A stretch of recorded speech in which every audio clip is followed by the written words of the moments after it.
And we're back with another nighttime video. I just finished the last one and just stopped that one and figured I'd start it again. Where are we at here? I should turn this to vent a bit so I can blow the heat towards the back a little bit. Since I'm running that, I'll try top off my batteries a little, and having the heat vent going, it'll blow some more heat back there, which will slow down my diesel heater and I won't burn diesel as fast. We're not in the single digits no more at the moment, so I'm not burning diesel as fast as in the real cold winter. I was burning about $7 a day in the really cold weather. So now,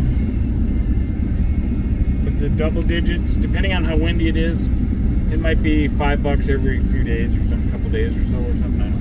Well, no, because, yeah, I forget, it went up. It's like $4.99 a gallon for diesel. That's crazy. And it used to be like three something or 2 something in some of my prior years. And I had my beginning winters. In the beginning of winter, my first winter in here, it was only cost me like $5 a week or something like that in diesel, until it started getting colder. Then then you start burning a little faster. Then when it gets super cold, when it was really cold, then I was spending like maybe $5 a day on the really cold days. But it's not a really cold day every month, so I'd have my $5 days on the cold, really cold and windy days, but then otherwise it would be like $5 every 2 to 3 days, through the cold part of winter, if it wasn't like really cold and windy, and depending on where I park too, that blocks you out of the wind and stuff like that. But so it's a lot cheaper than living in a house or apartment, that's for sure.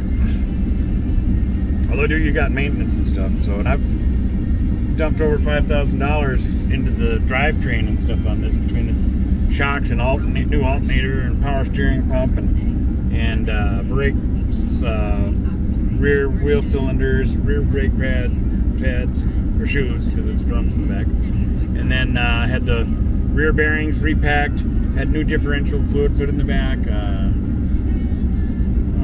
trying to think. I've had a lot of stuff done. Oh, and tires, and I've had tires and stuff too.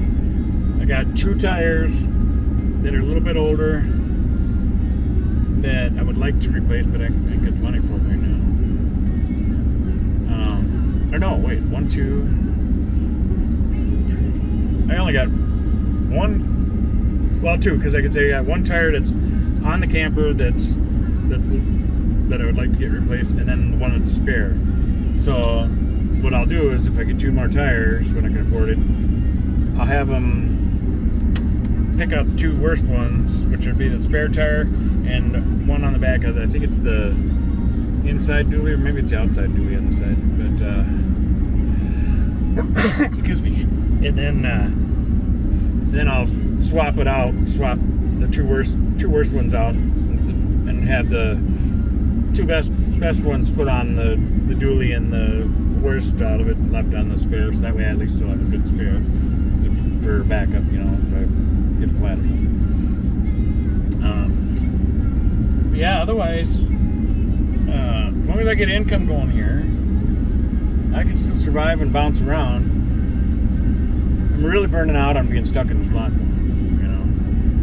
Thank goodness everybody likes me, the businesses like me and stuff, because I haven't been harassed that I got to get out of here, and I do move, and we have other nomads or people that live in their cars and whatnot, and some of them just don't have courtesy, their own courtesy of being able to park in the lot and not be harassed, and then they throw their garbage out on the ground, and if I catch them, I go talk to them, and I'm nice, and I'm like, come on, let's think here, you start throwing your garbage all out in the parking lot, they're going to say you can't stay here no more, and even though I'm not throwing it out, they're going to tell me I can't stay here no more either, so please don't do that, and there's one, I've talked to most of the people, and I've spread the word through other, homeless people living in their cars, and that it's a concern of mine. You guys are stressing me out.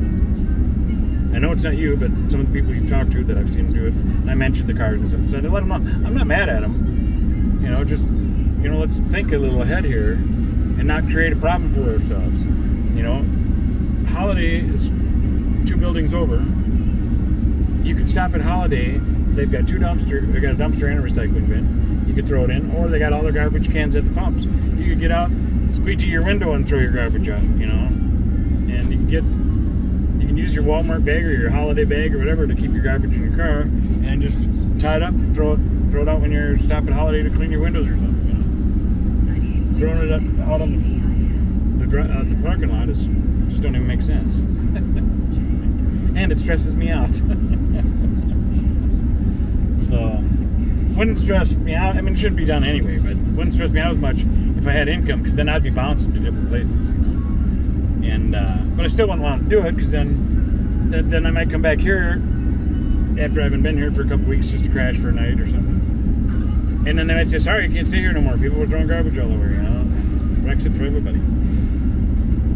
Apparently they had that problem at a rest area down the road, down the highway a little bit, and you know, homeless people were staying there and pitching tents in the woods and then throwing garbage everywhere in the lot and everything. So yeah, so it wrecked it for everybody. Now they chase everybody out of there. They only let people stay limited hours. They got people patrolling it, and you can only stay there. I forget what their rule is now, but I wouldn't stay there again because they were really rude about it. And I'd never stayed there before, and I didn't even get but an hour or 2 sleep.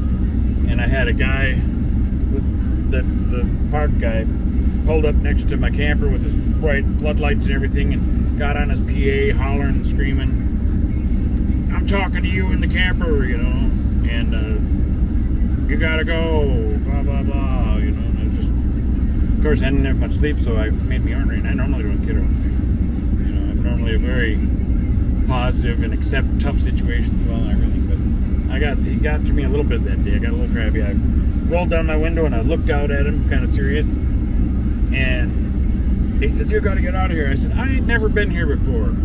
Then he could tell I was like a little lippy with him, not super rude, but he was being rude to me, so I kind of barked back a little.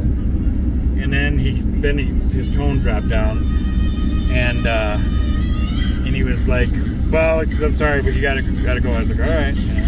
Anyway, it's my friend Jennifer calling. God bless you. Thanks for watching, and we'll see you on the next one.